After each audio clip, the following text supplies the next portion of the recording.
Hey guys, so it's July 9th, 5:08 a.m. and I'm currently watching the sunrise. Pardon. I finished recording all of the acapella periwinkle videos back there, and I just wanted to maybe wait, the sun is actually coming up right now. I can see oh wow, it looks so cute. But I wanted to explain what periwinkle means to me, not only as an album, but as a term. So periwinkle sky is a term that I came up with in 2024, early 2024, when I wrote one of my first songs. It was one of the first batch of songs written for my first album. I don't know if it's gonna be my debut album. I'm not referring to it as my debut because it's my project writing debut, but I don't know if it's gonna be my debut album. It could be my 8th. Regardless, periwinkle sky is a term that I came up with, and it's basically right before sunrise or right after sunset. So it's basically dusk or dawn, I think. Fact check that. But it's a time of day where I'm just most vulnerable with myself and most vulnerable and honest in my writing. And I feel just the most inspired at that time of day, and I write a lot of songs, and it just it's out of not it's not intentional. I just have really bad insomnia, so there are a lot of sleepless nights in my life where it's 3-4 a.m. and I cannot fall asleep like today. So I chose to do the thing that I set out to do yesterday. I came up with the idea of posting 4 songs from each of my albums on YouTube yesterday, and Periwinkle, the album in itself, is a manifest of career success. So a song, for example, Supervised Exploitation, it's written hello, where are these people going at 5 a.m.? Where are these people going at 5 a.m.? Honestly, why are there so many cars? All of y'all should be sleeping. But what was I talking about? So actually, Periwinkle, the album, isn't quite finished yet, but a big chunk of it is conceptualized or fully realized. It's not fully realized as an album, but the vision is fully realized, and it's realized in some ways, the album. And it's a manifest because I'm currently in a really big manifest time of my life, because Diaries Unarchived, it's out of the 4 albums, it's the longest one, and it's the saddest one. No, Rejection Therapy is the saddest one, but I mean, that's up for debate. Maybe in 5 years they'll all be released somehow. In fact, I don't think so, but because I would be, according to my vision, I would be 3 years into my career. But Diaries Unarchived, it's an album that I wrote over the course of 2 years. 2 years I was writing that album, which is honestly really long, especially for a teenager. I was writing that album when I was 14 and 15 and 16. And I finished it in June of 2025. So, like, a little over a year ago. And since then, I've written almost 3 albums because I was like, okay, I cannot write another album for 2 years. Okay, my video cut off. But I cannot write another album for 2 years because, first of all, I'm so into this. Like, I want to write more.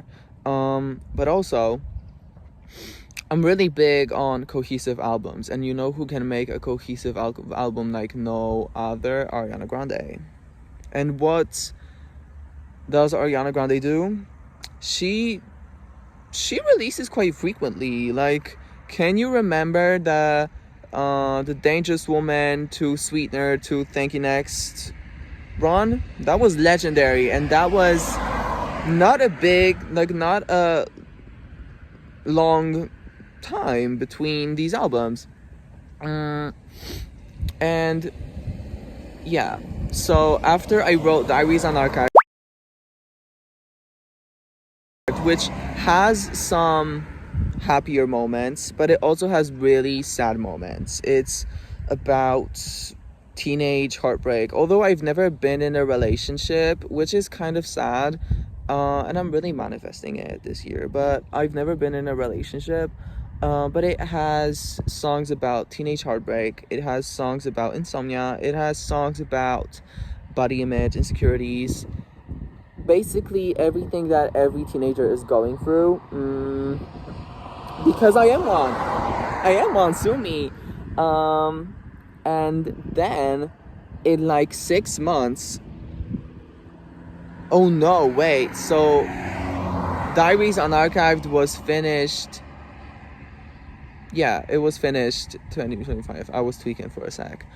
But then in like 6 months, I wrote another album called Rejection Therapy, which is about rejection. So all of these songs are about rejection in some way. There's like 1 or 2 songs where I rejected somebody, but other ones, no baby. I just don't have any luck in love. But then I finished that album at the end of 2025, and I was like, wow, I wrote 2 albums, and all of them are like, most of them are sad. Like, most of the songs on these albums, like majority of these songs are really sad or not happy.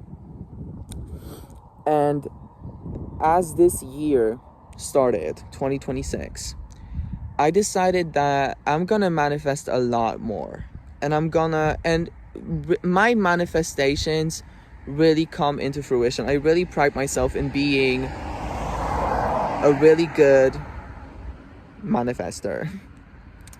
And then I wrote an album called Quartz, which is like rose quartz, because I have a rose quartz stone, which I sometimes, like, I don't want to say pray, but maybe that's the appropriate word. I don't even know if y'all can hear me, honestly, but sometimes I pray to my rose quartz, and I really manifest, and I manifest in my diary. And I wrote this album, and I see Quartz and Periwinkle as like sister albums because they're both manifests in their own way, but Quartz is manifesting like love and good life and happiness and just living life to the fullest. That's what that album is about. And you'll see that whenever I release these mini series. And Periwinkle is a manifest of career and success. And I have it at the back of my head. And I was just like, okay, I cannot write so many sad music. I need to do something different. And that's how these two albums came to be. And one thing that I can tell you is that manifestation really works. Because these days, since like maybe like December of last year, probably since like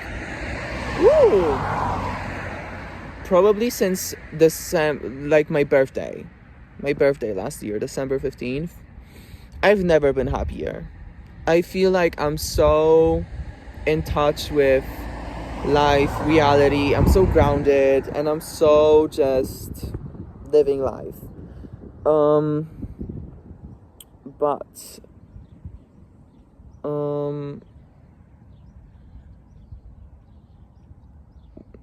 a song like, okay, I know what I was talking about. Supervised exploitation. Supervised exploitation, like on the surface, can be seen as a love song because it's like not a love song, but you know, a song about a crush, like seeing you around, you didn't see me though, but what if you would have if I was famous. But the broader concept of that song is, okay, I want to be famous, like I want to be, because I'm in a position where I can't stop looking at this person. Not like I'm looking at this person nonstop and I'm just thinking about this person that I don't even know. Like they're some kind of celebrity, but they don't even notice that I'm here. And would the tables have turned if I was famous? Would they look at me the way that I look at them? And yeah. Wait, my hand is really shaking. So like, hence, oh, I wonder how good would it really be on top of the fucking world. So yeah. Okay, and it was supposed to be an explanation of Periwinkle the album and Periwinkle the phrase, but it turned into an explanation of all of my albums. Yeah. I really want this. But also I'm really scared because right now it's summer break, and it's just the beginning of summer break. Like we're coming back to school in September and it's the beginning of July. And I'm really scared that once I come back to school as a junior, people are gonna find out about this, like people that I'm not like friends with, and they're just gonna like laugh at me and post mean things. But this is why I wrote the half-assed bedroom song, Satisfy Me, the part 2 to it. You can laugh, you can throw tomatoes at me, but you gonna miss. I couldn't though. I will never miss because I really want this and I'm really hungry.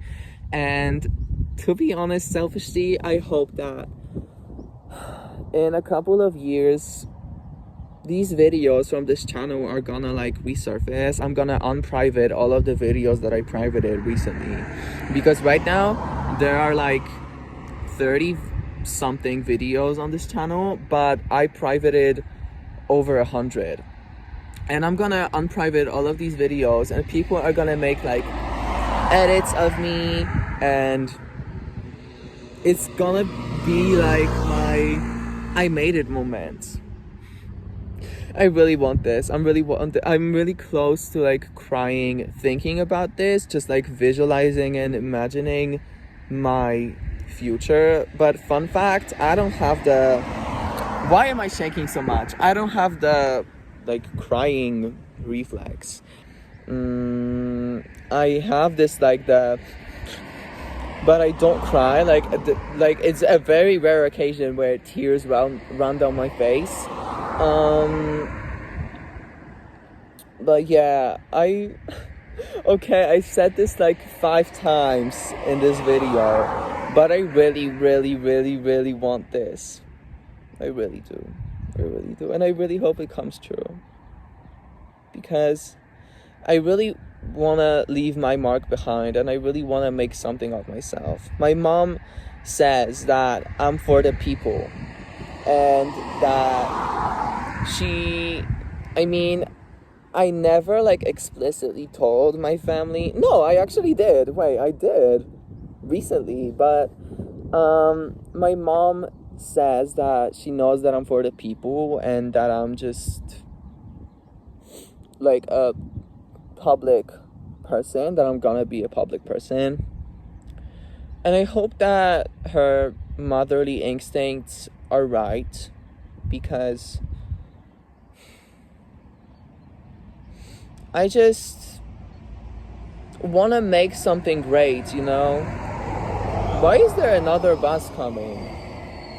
I really want to make something great, and I really want to make something... I don't even know. But...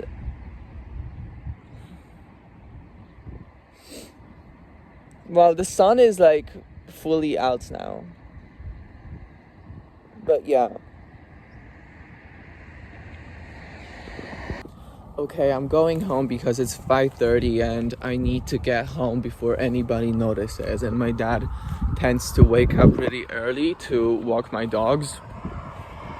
But ever since I've decided that I want to be a musician, when I was like 11 years old maybe, it's a part of my...